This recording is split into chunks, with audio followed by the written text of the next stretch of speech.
Peace and good and greetings once again from the Shrine of St. Anthony here in Ellicott City, Maryland. Due to circumstances beyond our control, we missed you last week. But as it turns out, the reading that we want to focus upon today is kind of a continuation of one from last week. So in fact, without the first one, the second one is not quite as meaningful. So we'll do both. We'll stick them together and we'll say some words that really apply to not just this week, but also last week. And that's the second reading, which of course in Easter season is from the book of Revelation. We're in chapter 21 of the book of Revelation. And again, we need to be careful how we read this book, right? Often people talk about it as describing the end of the world. That's not exactly right. It's not so much about the end of the world, it's about the kingdom of heaven, right? And what that experience is like, and expressed through metaphors and symbols. And we'll see that in very powerful ways in today's selection, right? So it's about where we're going, not so much about how we're going to get there. Maybe that's a way to talk about it, okay? All right, so again, this is from chapter 21. Then I, John, saw a new heaven and a new earth. The former heaven and the former earth had passed away, and the sea was no more. I also saw the holy city, a new Jerusalem, coming down out of heaven from God, prepared as a bride adorned for her husband. I heard a loud voice from the throne saying, "Behold, God's dwelling is with the human race. He will dwell with them, and they will be his people, and God himself will always be with them as their God. He will wipe every tear from their eyes, and there shall be no more death or mourning, wailing or pain, for the old order has passed away." The one who sat on the throne said, "Behold, I make all things new." The angel took me in spirit to a great high mountain and showed me the holy city, Jerusalem, coming down out of heaven from God. It gleamed with splendor of God. Its radiance was like that of a precious stone, like jasper, clear as crystal. It had a massive high wall, and with 12 gates where 12 angels were stationed, and on which names were inscribed, the names of the 12 tribes of the Israelites. There were 3 gates facing east, 3 north, 3 south, and 3 west.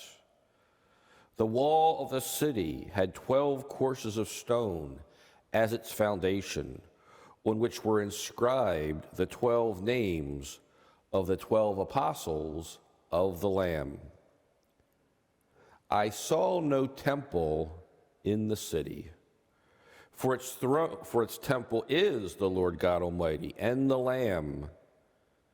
The city had no need of sun or moon to shine on it, for the glory of God gave it light, and its lamp was the Lamb. Again, this is 2 readings put together from last week in this, but as you can hopefully see, they fit together quite well. They're describing this experience of the new Jerusalem, right? So, what can we say about that? The kingdom of heaven in the symbolic, and again, this is all metaphors and symbols, right? My guess is when we actually get to heaven, it's not going to be literally like this. It might, but probably not. These are symbols that help us to understand what that experience, Lord willing, for all of us will be like. Right? And where is it focused upon? A city. Now, think about that for a second. This is a little tricky, trivia question, but who invented the city?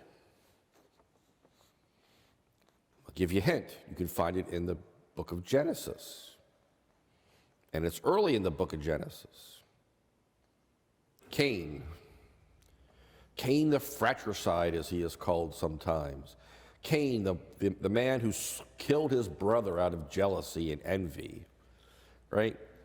So there's Cain. He's killed his brother, and God has banished him even further away, right? Adam and Eve get thrown out of the garden. Cain gets separated from his brother because of his own evil, you might say, and he's banished away, but marked with a sign to protect him in a certain sense, that he will not suffer the same fate as his brother, right? And where does he go? To a city, to establish a city. Now, of course, the question is, well, if there's Cain and Abel and Adam and Eve, who's in this city? Don't go there, right? You're asking too many questions at this point, and you're making the text do something that it's not meant to do, right? Cain, the one who killed his own brother out of jealousy, establishes the city. And of course, if you just follow what's going on in the news in our own time and place, you can see that cities are increasingly places of very dark life, right?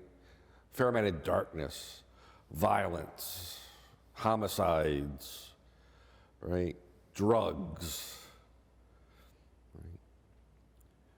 The city is the place you go to if you want to get anything that's illicit, right? New York City, you can buy anything you want, good or bad, 24 hours a day, right? There are magnets for the darkest aspects of who we are as human beings. Not to say they can't also be great, but these gatherings of people often highlight, focus, if you will, the darkness of the world that we find ourselves in. So Cain the fratricide invents the city. Isn't it interesting then, right, that in this imagery from the book of Revelation, how is the kingdom of heaven described? A city, right? But as the one who sat on the throne said, behold, I make all things new. Right? The old order has been restored. In fact, the old order has passed away, and life has been restored, right? The city is gleaming, right, with all sorts of beauty, right? What about this city? There's something curious about that. It has no temple.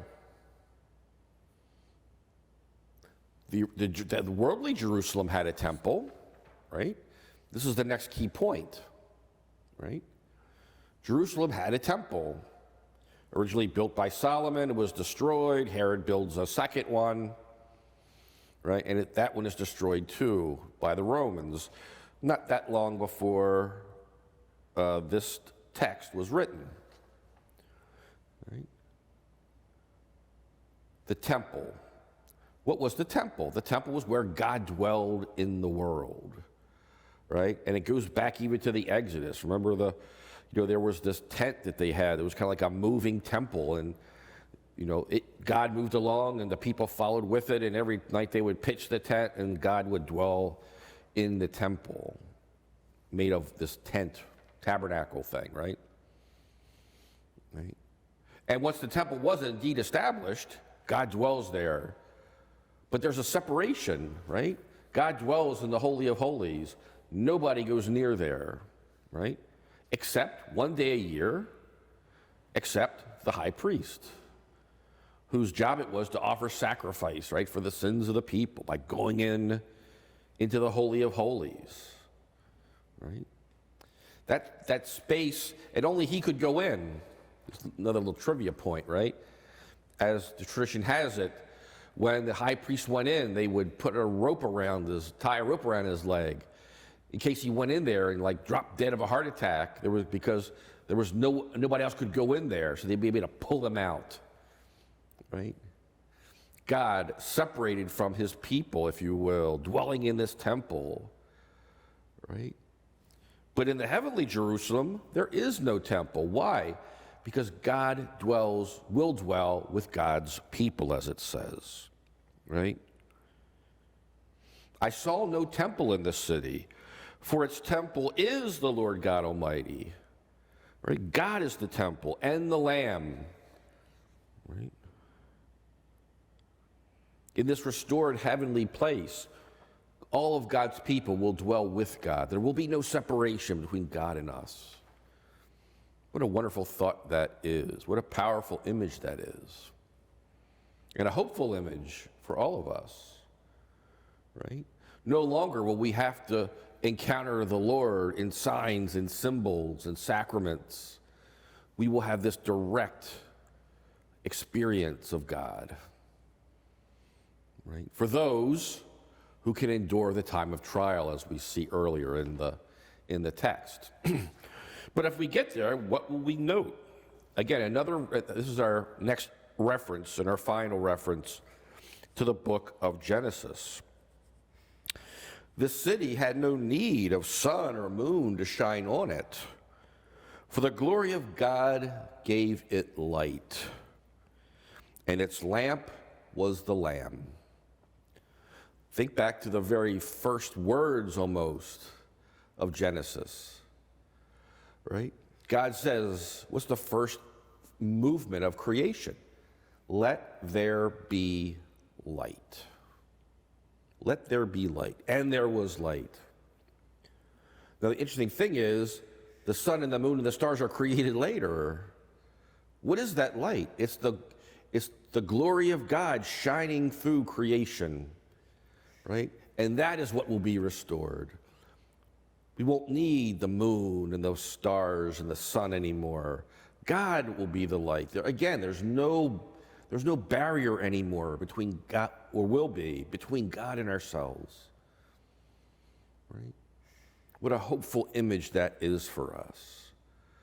Because indeed, God is our light, but oftentimes we have a hard time seeing it, don't we? Right? And even when we see it, we have a hard time following it, embracing it, because of our fallen nature. But behold, I make all things new, right? For the city had no need of sun or moon or to shine on it, for the glory of God gave it light, and its lamp was the Lamb.